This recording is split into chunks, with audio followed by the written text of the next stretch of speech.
story for the last time. For the last time. Last time. Last time. She was all alone on the floor of her office, forehead and hands flat on the carpet, rocking back and forth, back and forth. Tears pouring from her eyes, trying to hold in her cries to the universe so no one would hear her on the other side of the wall.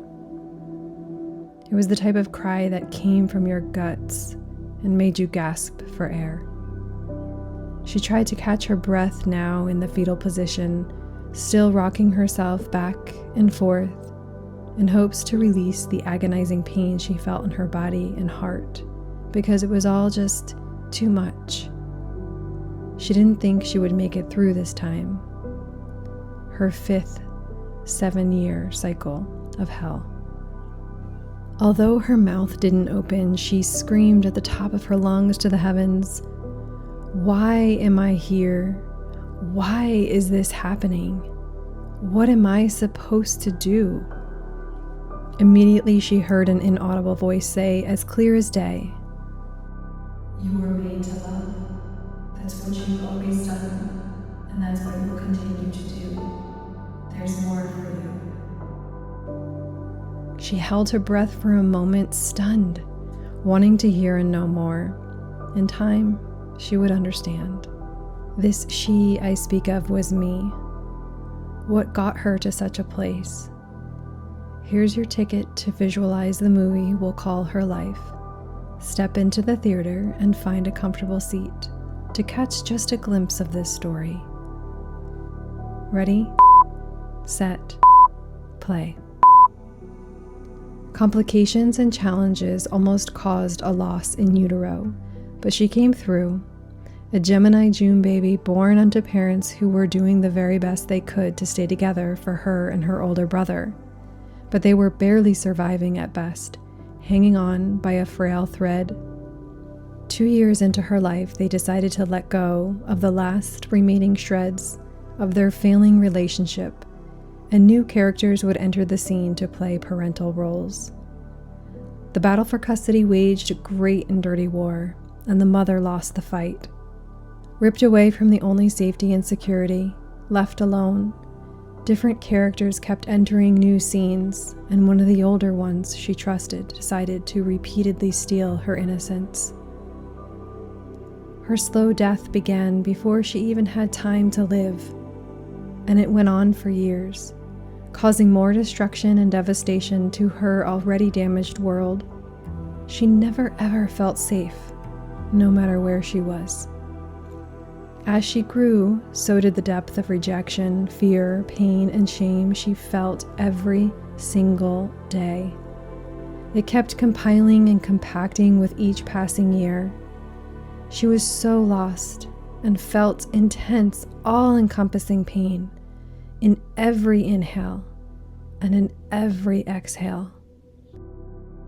She would cry out to God for it all to end, as she filled binders and notebooks with words unspoken.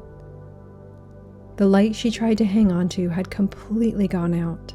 The darkness consumed her, swallowed her up, and she could no longer take the pain. As it consumed her, she consumed anything and everything to never feel again. And 5 times in 4 years, you would be holding your breath watching this unfold on screen, waiting and wondering if she was going to wake up. Breathe. 1.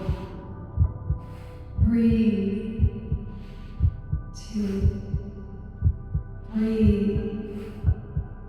3. Breathe. 4. Breathe. 5.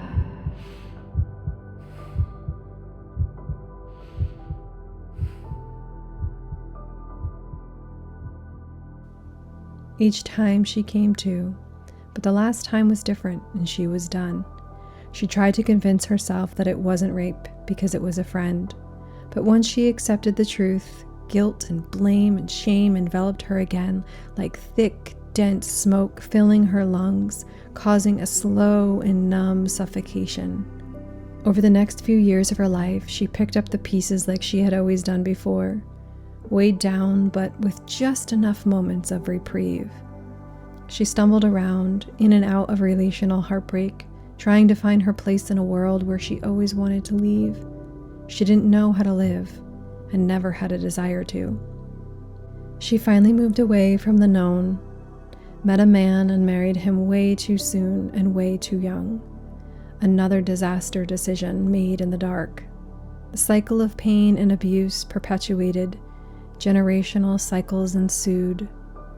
She thought she found her escape, thought maybe the second time around would be different. She thought she traded her family in for peace, stability, freedom, and purpose. Finally, her redemption song. And she had all of that. But for a fleeting moment, she was able to learn, grow, and start to heal. She started to shed her shame and forgive herself and others for her past. But she was also trapped in a whole new world of hell.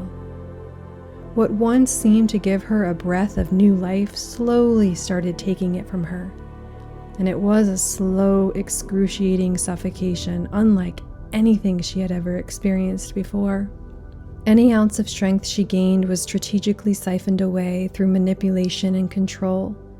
She didn't know it was possible to reach this kind of intensity and torment at such a level of depth of despair in all new, uncharted chambers in the pits of hell. This led to the final death of the girl and the life of loyalty and devotion she worked so hard to build. Her false identity and life facade came crumbling down, not like a wrecking ball to a building of bricks, but utterly blown up by an atomic bomb.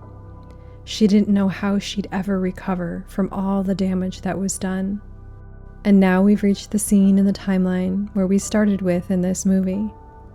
The one with the girl all alone on her office floor, crying out to God to either make sense of it all or end it all once and for all.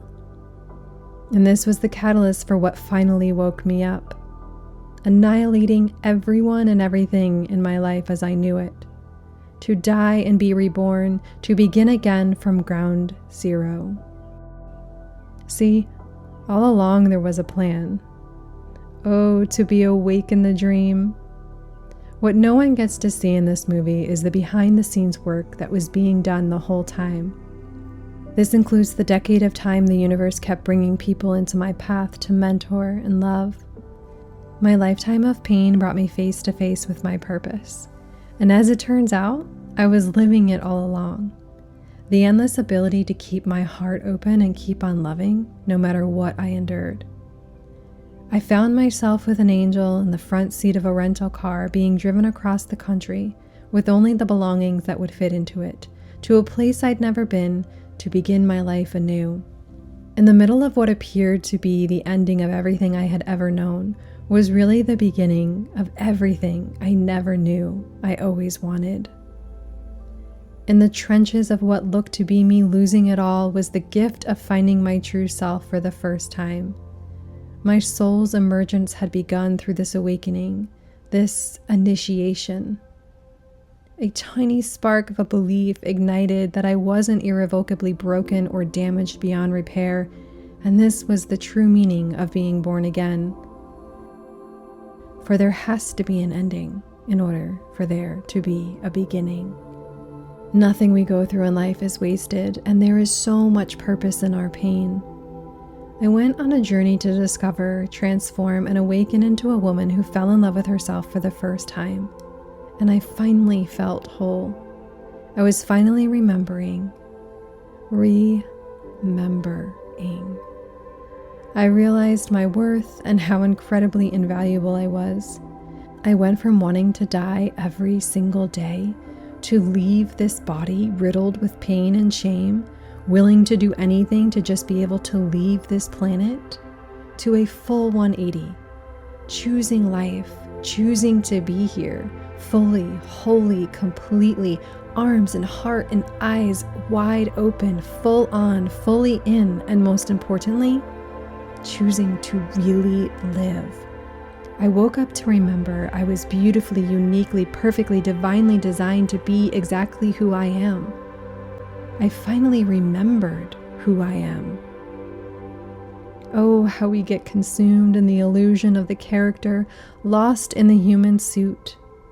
I know I am not the things I have done or the things that have been done to me. I know every single step, every experience led me to where I am today and to who I am today. I know I am to lovingly guide my soul and heart-centered consciousness to its highest evolution for my highest good, for my highest timeline in this lifetime, through all the experience it came here to have, and I wouldn't trade any of it for anything. I am here, I am here, I am here, and choosing to continuously show up and live out my purpose by loving and guiding other souls to do the same. Turns out, love is the medicine that cures all, and it is the answer to everything. May you remember too that you are not the things you've done or the things that have been done to you. That is not who you are. What started out as a dark and tragic tale of a girl who lost absolutely everything in order to find her way to her truth through experiencing the art of healing and real redemption was what she needed in order to receive in abundance everything she didn't know she always had. She learned that surrendering and dying many deaths well enabled her to be reborn and live life well too. As it turns out, the third time is a charm and dreams do come true. Everything that happened next in the storyline proved that the unimaginable is absolutely possible and magic is real. This, all of this, right now, is my happy ending, even with the rest still unwritten. I am grateful, filled to the brim. I am.